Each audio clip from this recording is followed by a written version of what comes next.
and share our screen here.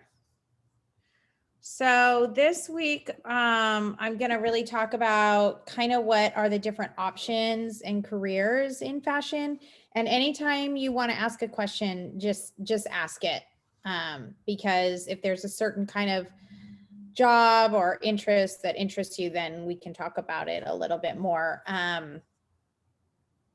Obviously, a lot of this is going to be changing with the pandemic. The pandemic is definitely turning fashion and the industry upside down.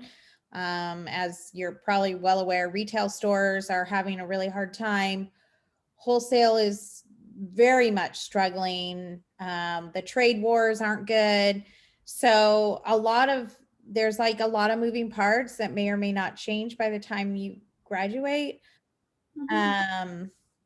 And I don't know if I covered it a lot in the semester, but fashion is kind of has like a food chain to it, where you have the bottom level of fashion is like the farmers that are growing the cotton or the silkworms or the factories that are making the man-made products.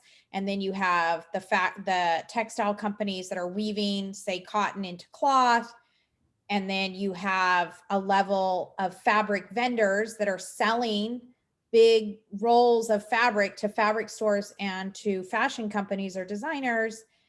And then you have the fashion companies and the designers that make their goods and they sell them on a wholesale market to retailers like Nordstrom or boutiques or whatever. And then you, at the top of the food chain, is obviously the retail where consumers buy their goods. So just keep that in mind when we talk about the different goods, that there are these many layers. Like you can work in the fashion industry and work at the wholesale level, which means your customers are buyers for big department stores or boutiques and never actually meet a consumer on the retail level. Or you can work on the retail level and never deal with anyone on the wholesale level. Does that make sense? Yeah. Okay.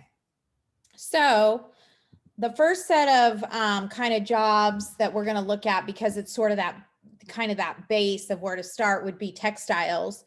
And within the industry of textiles, you have the actual farmer who is growing cotton or maintaining silkworms, or have their sheep herd for wool, or their llamas for alpaca. And then there's also factories in that realm that create man-made products like rayon, spandex, polyester. And then, so that's your very base job in textiles. And then you would have the manufacturer, the mill. So the mill's going to buy the cotton and weave it into cloth. And they might put prints on it. It might be a solid, they might dye it. But then you have that whole level of jobs with dye houses, and the people that make the dye to then make colored textiles or fabrics, or to be able to put the design on there. And then the next level of job in the textile industry would be the fabric importer or exporter. America doesn't really make fabric very much anymore. Obviously, we used to be the world's big exporter of cotton. We don't so much. Cotton is very expensive. And so it does actually kind of, unfortunately, need a slave labor force to make sense. And so that's why America does not produce cotton anymore. But you would have fabric importer exporters who import fabric from, Asia, or, might import wool from Scotland or wherever it's coming from. They bring it to America in huge bulk to then sell to design houses and designers, or they sell it to fabric stores to go straight to retail. And then the exporter is any goods that we might make here. So example, like Levi still makes denim in North Carolina. So they may export that denim to other parts of the world. They're fabric exporters. North Carolina actually was a big textile industry. And there is still a little bit there, but a lot of it is gone because American labor is just too high for it to be that low on the pyramid of the industry.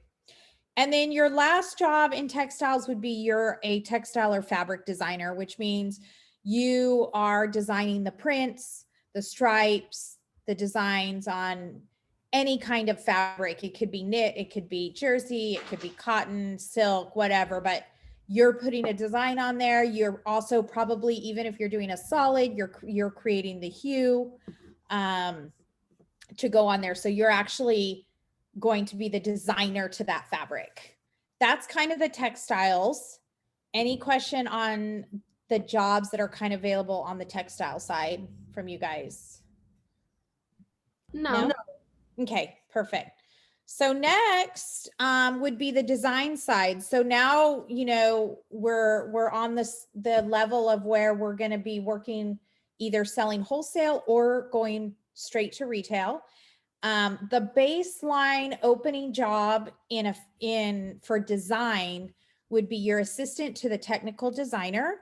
And by the way, on some of them, I put salaries, and that was based on a article that Marie Claire did, where they sort of interviewed people from Chanel, Zara, H&M, Nordstrom, Macy's, Ralph Lauren, Burberry, all these big companies with all these different jobs, and averaged the salaries and kind of came out with sort of an average salary you could expect in that job. Obviously, it's going to be different because Ralph Lauren might pay more or less than Zara, but it's an average. So when you see those numbers, that's not exactly what they get paid. It's just sort of an average over the industry. But your entry level job in the world of design, and this is the idea that you are working for a company, okay? It's not your own line. You work for somebody. You would come in as an assistant to the technical designer. And an assistant to the technical designer would mean that you're just going to assist her in pattern making. You might, prepare tech packs, but you're going to be doing very much assistant jobs, very, very ground level work.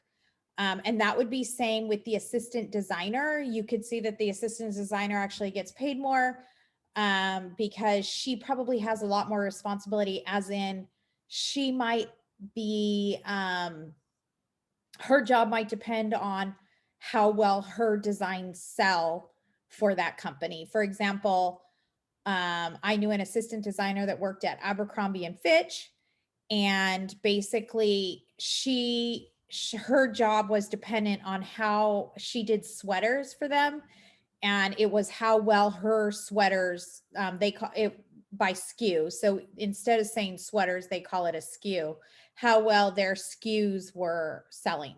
So if her sweaters weren't selling well, her job was going to be in trouble.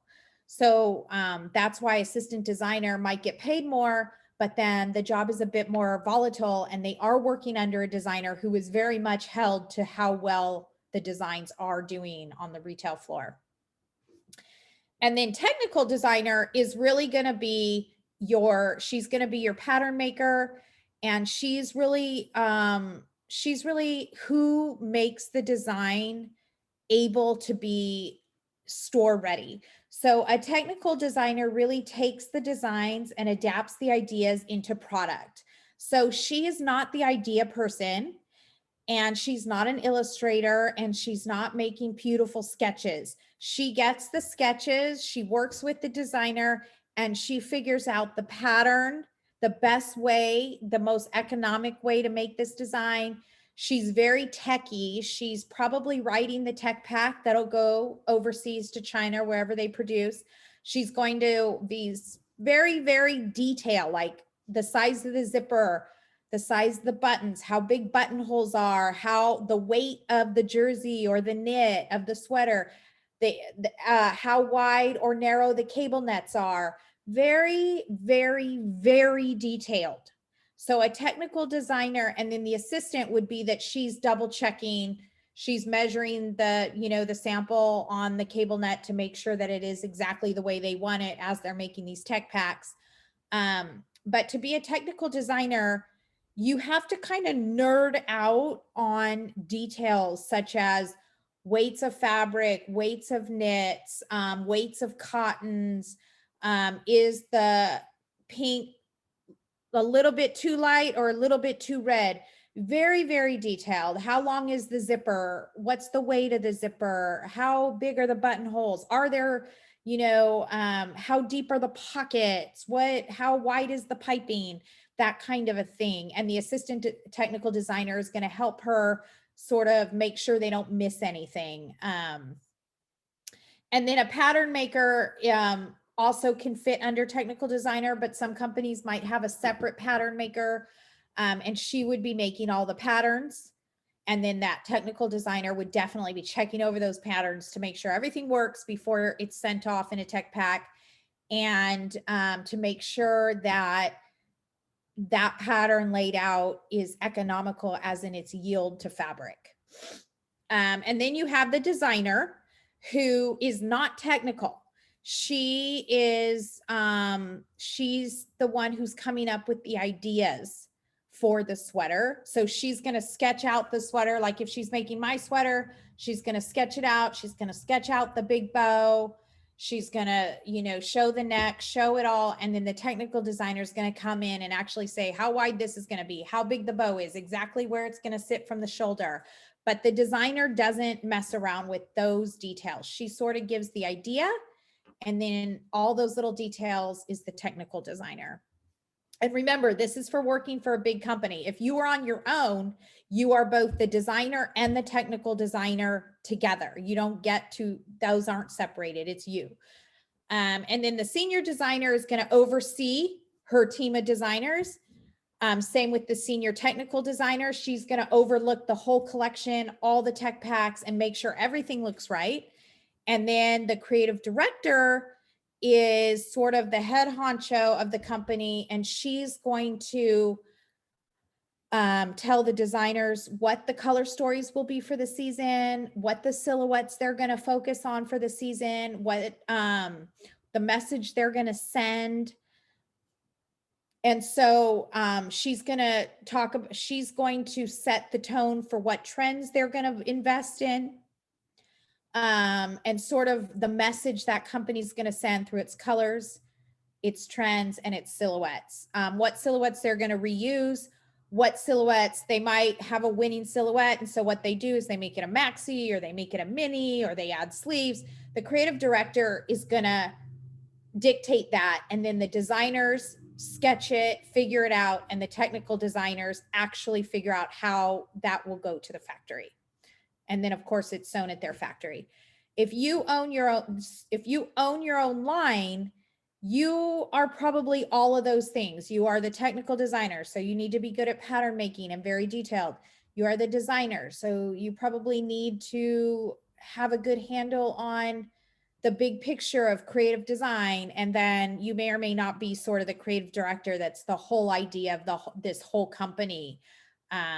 If you're a partnership, one of you may be more design, one of you may be more creative director, but in your own line, you don't get this breakdown of jobs. This is what exists when you go to work for a big fashion house. For example, Kate Spade is in my photo there. She would have been she was the creative director of Kate Spade. And then she had designers and technical designers working under her.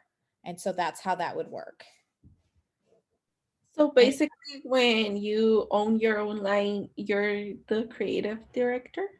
Well, you would have to be, unless you have a partner that maybe is better at that. So what's ideal when you own your own line is that you actually do have a partner, and your job, if you're very technical, you would want a partner that's very big picture. And if you're not technical, you really want to have a partner that is. Someone has to be very detail orientated, and someone has to be big picture. And if it's just you, you need to know that you have both those skills. Or you as a designer could get really lost in detail and not sort of have a big picture worldview. Or you could have a very big picture worldview where you're really, excited about trends and colors, but you're not detail orientated. So your dresses keep having major mistakes to them. And that'll cost you your business. Honestly, it's more detrimental to not be detail orientated, because the second you send that pattern off to be sewn by someone else, if you weren't detailed, that dress is coming back a mess, and that's money burned. You'll never get your money out of that pattern. Does that make sense? Yeah. Yeah. So that's kind of the breakdown. So if you think about design, at the top of your design pyramid is your creative director, who is setting the tone for the season. She's telling you your colors, your silhouettes, your designs, and the theme. And then as the layers go down, you have a designer that's going to sketch it all and get all the colors up there. And then you have a tech designer who's going to figure out the details, that then hands off that work to her technical designers and assistants under her. Same with that designer. She's going to do her big inspiration wall, and then she's going to in a company like that, you probably have a designer that does dresses or knits or pants, and so she's then going to say, here are the pants you need to design this season. They're a wool gabardine, that kind of a thing. It could be like J. Crew, where they're like, we've lost our customer base. We really need to bring in working women in their 40s. So we need pants that'll fit a woman's figure who's had children, or something like that. Does that make sense? Yeah. Okay, because when they design and when the creative Yeah. director gives direction for the season, they have customers in mind that they know they want to sell to. So they're not just trying to think of cute ideas. It's not about the ideas. It's about what is the market needing and what can we provide that will answer that need. And the creative director, that's her job, is to be figuring out what the market is asking for and how can we answer that need. So that's why they get paid the most, and that's why they're at the top of the pyramid, because they're really watching the market. It's good. Are any questions on that before we move on? No, I don't have Okay. any. Okay, good. All right. So next you're going to look, the next kind of jobs in fashion are editorial. And editorial is kind of something last week when we looked at Vogue and Instagram, kind of the takeaway is that Vogue probably doesn't have a long life ahead of itself. So editorial is becoming kind of questionable as to whether it would be a good profession to go into, or how it might be changing, say with blogs or online magazines. But if you look at kind of the jobs there, your entry level assistant editorial is completely entry level. You're getting people coffee. You're writing small little articles or proofreading articles. You're not doing anything important, but you're probably learning a lot, but it's very entry level. The assistant to the editor is also going to be getting coffee, doing a lot of errands, probably, picking up talent from the airport and different things like that. Your copy editor is a grammar person. So a copy editor is what they call the grammar gatekeeper of the publishing world. And their job is to make sure the grammar is right. So they aren't writing the articles or the copy. They are only proofreading grammar, sentence structure, things like that. So that's a real grammar nerd. So unless you love grammar, don't even think about trying to be a copy editor. The writer is obviously the person who is writing the articles. They love to write. They're very good writers. A lot of these jobs, you need a bachelor's degree. The researcher is the person who does all the research behind the article, and then the writer actually writes the article. So you could be the researcher, the journalist who's finding the stories and getting all the facts together, and then you would turn that over to a writer. So you don't have to be a fantastic writer, but you have to be a good researcher. The managing editor is going to just be managing their editors and making sure they have enough articles, they have enough interesting things going on for that publication. And then you have your senior writer who's going to oversee all his writers. The editor at large is sort of head of the magazine, below the director. So the director is totally running the magazine, is exactly a creative director, but for a magazine. So they're going to be setting the tone for what the magazine's going to focus on, what their mission is going to be in that publication. And then the editor large manages to make sure that mission, that statement gets out there. Like I said, I don't recommend editorial is in fashion is really under scrutiny right now. I think that it's probably moving and changing, but I don't know I just don't think there's a foreseeable future for magazines.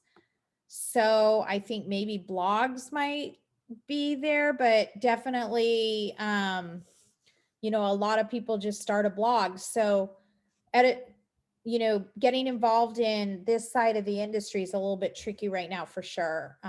Risky, I would say. And if you see they don't make as much money, and I think it's because it's an industry that is slowly on the out. So there's not as much money to work with. I think they made a lot more money, say in the 80s when everyone read magazines than they do now. So any questions on editorial? No. Okay. And so creative and graphics, you're definitely going to need a BA for most of these kind of jobs because they're techie and they're very computer savvy jobs. You definitely need to know Photoshop and Illustrator, obviously. The assistant graphic designer, again, entry level job, but you've got to have those computer skills. Assistant photo editor, you're just going to be editing photos all the time. But these are good jobs because you can come in at, say, like Zappos as a photo editor and end up being a buyer or a head photo editor. These are good jobs. And this industry is really growing. And if you can see, it pays well. So you can kind of tell the health of the industry based on how it's paying. For example, the creative director in graphics design is earning 200,000, whereas in magazine, it's 140. So you can kind of see where the growth trajectory is here. In graphic design, there are stylists, the people that lay out the email campaigns. On Zappos, you'll see that they'll have different models and outfits. Those are stylists, and they work for these computer companies and graphics. And so I think this is kind of explanatory, but really with graphic design, you're doing graphics on the computer, or you're editing photos, or you're putting it together in layouts. It's basically editorial, but it's literally all on the computer. So like Vogue probably has, for their online, they probably have an entire section that's all graphic design, and that's probably what's doing the best versus the actual printed magazine. So my recommendation to you, whether you want to be in design or whatever, is make sure you guys really learn Photoshop and Illustrator, because you really, really need those skills to get those entry-level jobs, even if you're going to work in a design house, for sure. Because a lot of times now even designs are used in the computer. For example, at our company, when we are going to screen print a new tee, the designer hand draws it and then puts it in the computer and finishes all the details and coloring of it, and then sends it to our screen printer. So we're still using computer programs to actually get those designs sent over. So any questions on graphics or the creative side of the industry on the computers? No, I don't have any. Okay. And then of course, retail and merchandising, which I know like merchandising tends to be a big major. Merchandising is changing a lot. Retail is changing a lot, especially with stores closing. And with online, e-commerce is really called into question, brick and mortar. I think the pandemic is actually going to really help brick and mortar in the end, because people are so isolated that when this is over, I think they will want to go back to face-to-face contact, and you'll probably see e-commerce take a hit. So there's always going to be a place for brick and mortar retail stores. People love to shop in person.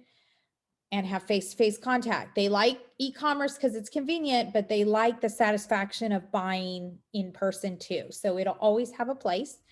Obviously, store sales is big in retail. And to be honest with you, retail has the biggest jobs. This is where in the pyramid of our industry, retail sits at the bottom, as in it has the most jobs. You know, as you climb up, the jobs get more and more competitive, but retail, you can kind of get a job as sales pretty easily. And there's always kind of something available. And then store sales is going to, as far as what you get paid, is totally going to vary based on where you're working. You could work in a boutique that might pay you minimum wage. You could work at Nordstrom's where you work on commission. You could work for Chanel where you work on commission, and then they subtract out the clothes they make you wear to sell the clothes. Like it's sort of up in the air. So I left it blank there. Store managers, this is really going to be whether you might manage a boutique or you might be a manager of a floor at Nordstrom, or you might manage, say, Madewell. That's kind of their range. And really, store managers tend to come up from sales staff. So if you like retailing and you love stores and you love products, I would suggest you get a job as a sales girl, because really these companies promote from within for retail type merchandising jobs. And then after store manager, you could possibly be in a buyer or assistant buyer. Buyer is a very mathematical job. People always want to be buyers. You do need to like to shop. Obviously, they look for products, but I would say being a buyer is better for a boutique because they kind of can buy what they like. Whereas if you're a buyer for like Nordstrom, you follow spreadsheets and you don't get to necessarily buy what you like. You have to buy what sells. And your job depends on your buy. So if you buy really well, and you bring in a new brand and it does fantastic, you're going to get a better department to be a buyer. You might move from kids to, say, designer. And this is how Nordstrom's functions. And that's like a promotion. And that's because your buying kids did so well. But let's say your buy isn't doing well. You made some bad choices and the sales weren't behind it. You could end up either losing your job altogether or getting promoted to a department that doesn't do well, that's just a slow moving department to begin with, which would be a demotion or losing your job. So being a buyer is very, very stressful because you kind of need to take a chance on your buy to increase sales, but then you're putting yourself on the line if that chance doesn't pay off. So it's very much a gamble, and it's very mathematical because they have these huge spreadsheets, and they look at the SKUs and they look at the selling. I think it's by every week, how many units it's sold, and if it got marked down or if it didn't get marked down. And so you have to actually enjoy numbers to be a buyer. It's not all about shopping. In fact, it's really not much about shopping at all, especially if you work at a big company. It's really about numbers. And then of course that gamble as to taking a risk or not taking a risk. And like Nordstrom's is one where like the shoe buy is they're conservative buy. They don't like to take risks, but then they're always, so when something takes off, Nordstrom's doesn't have it because their buyers are so afraid of taking a risk. And you kind of see that in their floor. They're kind of behind a lot.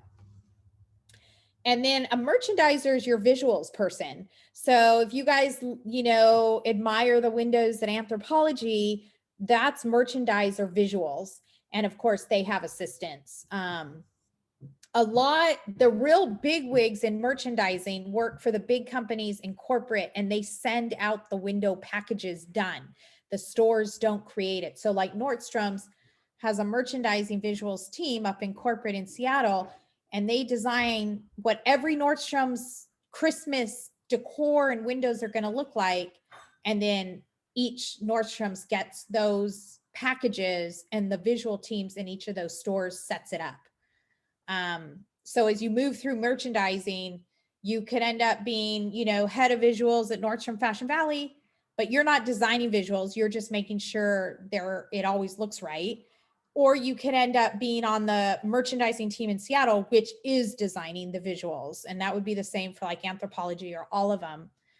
It just depends on how you move up. But the best way to start in visuals, if you like doing that, dressing mannequins, windows, trim, and all of that, is just try and get in as on a visuals team as entry level assistant, and then you would kind of move up from there. Those jobs are hard because, for example, Nordstrom's Fashion Valley has, you know, hundreds of salespeople, but they only have 6 people that do visuals. So those jobs are hard. And then buyers, there's hundreds of buyers for Nordstrom's, but there's only 6 on the merchandising team in Seattle. So that one is one where you have to get lucky to get the job and then do very well and kind of get promoted. And then your fashion director would be in the corporate office, and they're basically a creative director for the retail store. So they're going to be head of the buyers and the merchandisers to make sure the buy and the visuals are all going to come match. They're going to put up inspiration boards that explain what their Christmas is going to look like so that the holiday buy and the visuals go together. And then your last option for retail, if you love retail merchandising, would be that you own your own boutique. And then of course you are your own buyer, you are your own sales staff, you are your own visual windows person. All of these jobs would be you, but you would own your own boutique. So if you like all of those things, that could possibly be an option for you, you know, but if you like one of those things, then probably you would want to try and get a job at a store now to try and learn these skills and see what you like. Questions on retail or merchandising? No, I don't have any questions. No? Okay. And then publicity is like PR. And really publicity, you hire publicity to kind of get the word out about your brand or your product or your company. Honestly, an assistant publicist is definitely just a gopher. They are really just running errands, picking people up from the airport, getting coffee, that kind of a thing. The publicist is who is connecting to the media to try and get your product placed. Or let's say you're the publicist for Ralph Lauren, you're dropping editorials, you're trying to get, you know, Ralph Lauren's sweater in Macy's new holiday book. It's just trying to drive publicity to that company. A publicist could work in-house in the company, or they could hire a publicist that works for a public like a media, a PR company. It could be either way. Like say Ralph Lauren has publicists that work for Ralph Lauren, and then some companies hire publicists on a contract that it is their own, that it is a PR company and they represent other companies.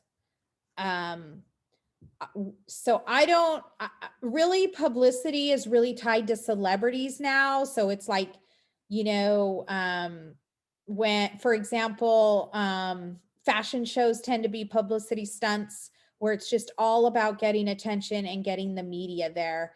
And so as a publicist or an assistant publicist, your job is just going to be to get the word out and get the media going and get a frenzy going around either the company you work for or the company that's now hired your PR firm. And those are kind of some baseline salaries to expect if you want to go into publicity. But you don't sell a product. You're just getting the word out about it. Does that make sense? Yeah. Kinda? Okay. And then marketing and advertising is obviously going to be tied to both publicity, editorial, graphic design. Marketing managers basically control the communication between the company and the customer. So essentially, a marketing manager is basically the one that's going to decide how they are going to present themselves and their product to the consumer. And that could be whether it's retail or wholesale, doesn't matter, but it's the message and how they're going to be doing that. Booking directors are the people who actually, like, let's say you work for Vogue and you're the booking director of Vogue. You are the one that's going to figure out who's going to be on the cover. Let's say you want Taylor Swift on the cover of Vogue or Teen Vogue. You're going to work with Taylor Swift's publicist to get it booked, that she will then be on your November cover of Teen Vogue. And that's what a booking director does, is get the talent booked for, say, magazine covers or article stories or things like that.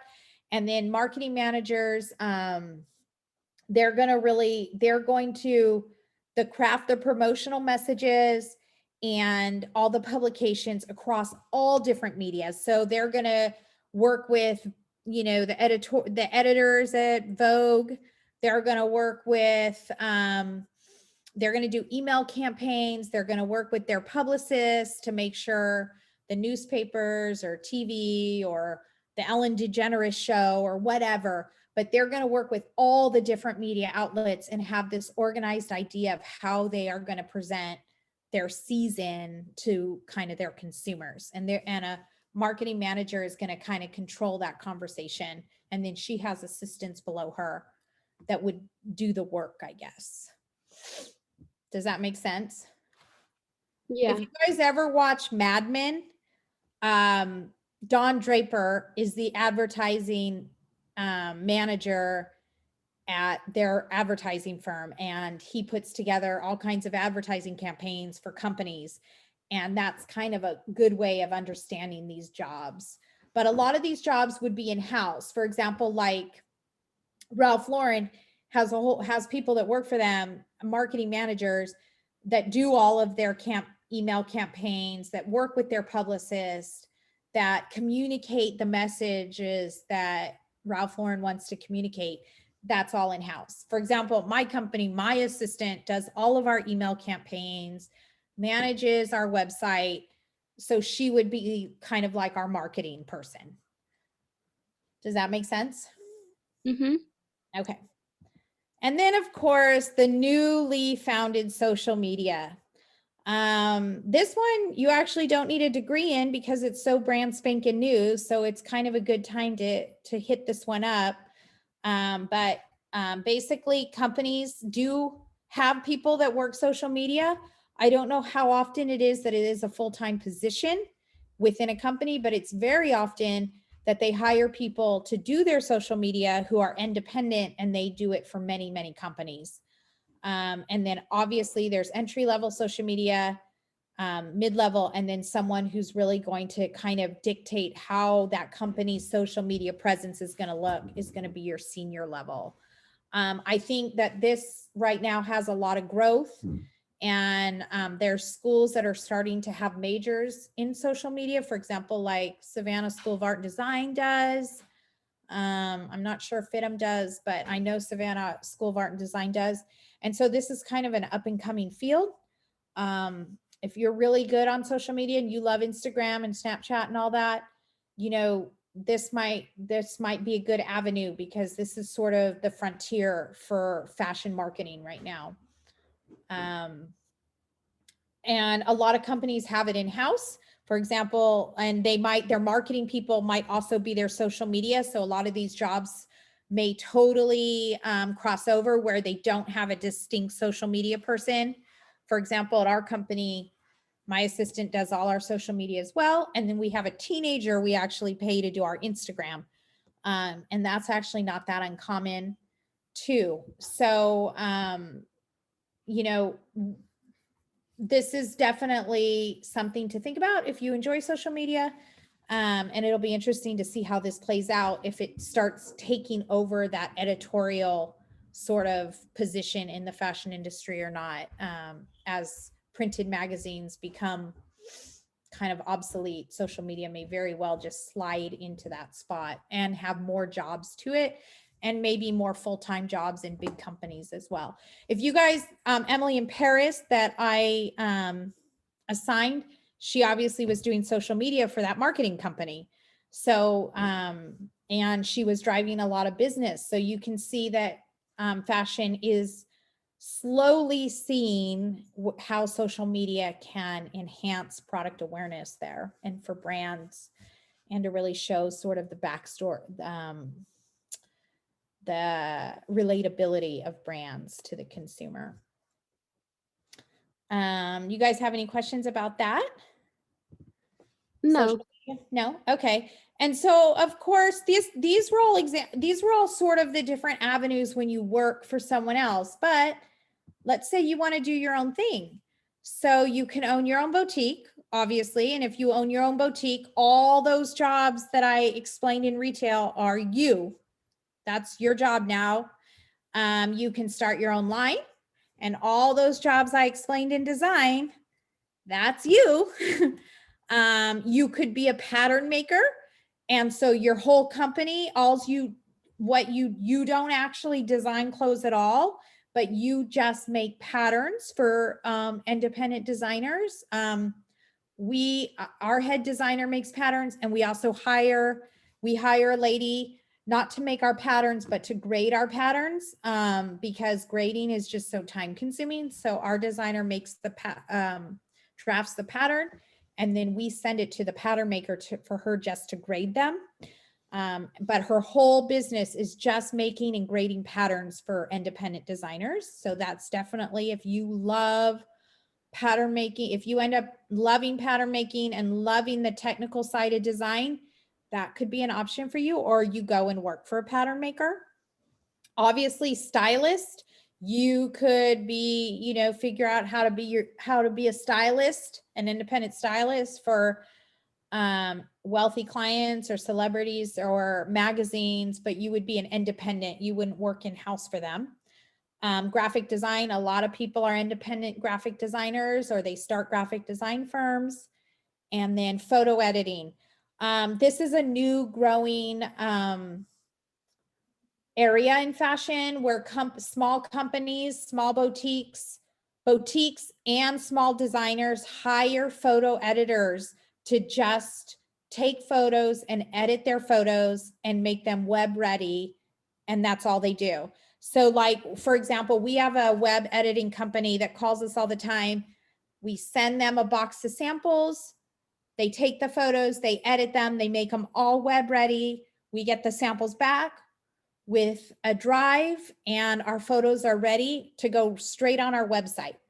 And that is a great way to go if you want to work for yourself and you're really good at Photoshop and Illustrator, because it's a growing need. So those are kind of some ideas if you want to, work for yourself, using the kind of the hierarchy or the skeleton of the fashion industry. Those are kind of ways you can work for yourself and still be within the world of fashion, I would say. Obviously, the most popular one is probably owning your own boutique, because a lot of people just really love the idea of owning their own store. You buy, you get to shop, you get to do your own merchandising, you work with products you love. So I think that one has a lot of variety to it as far as all the different jobs in fashion. And now I would say owning your own boutique, there's a whole new layer to it, because if you own a brick and mortar, you definitely need to have a website as well. So you would probably, if you're not great at graphics or Photoshop, you would definitely need to hire someone to do that side for you. All right, you guys, any questions about any of the different jobs or slides you want me to go back to? No, I don't have any questions. Everything was pretty clear. Okay. Very. I don't have questions either. Okay. All right. Well, so if you haven't turned in your Emily in Paris assignment, it's due tonight. I was really hoping that you guys would really pick up on the snobbery of the French point of view in fashion compared to the inclusiveness of the American point of view. For example, I can't remember her name, but the lady who owns the marketing PR firm basically doesn't want everyone to be able to have expensive fashion. She wants it to be very exclusive. Whereas Emily is always trying to make it where everyone could attain it. And so that's really the best example of the French point of view. Remember, Louis wanted it to be exclusive and luxury. And then the American point of view is sort of this democratic, open it up for everyone kind of point of view. And Emily in Paris really shows those two worlds colliding in Paris there. So I hope you got that out of it.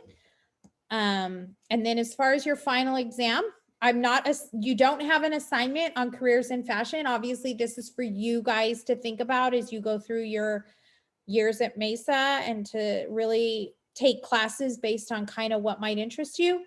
But for your final exam, I will post the exam instructions on Monday morning, and it will be due Friday at midnight. And I will not take any late exams because that's the end of our class. I will do a Zoom on Wednesday for you guys, right? If you're working on it, I will answer any questions or help you as best I can with it. And then of course you guys could always email me too. So if you get the instructions on Monday and you have no idea what I'm asking, email, and we could either set up a Zoom if it's totally triage, or I could just answer email if it's an easy question. You guys have questions about that? No. And then that'll be it. That's the class. I have a question. Okay. Since we're coming close to the semester, I wanted to ask you, what next class you recommend I take to continue for learning on fashion and design? What semester are you in? Hold on, I'm With- gonna stop recording. Hold on one second.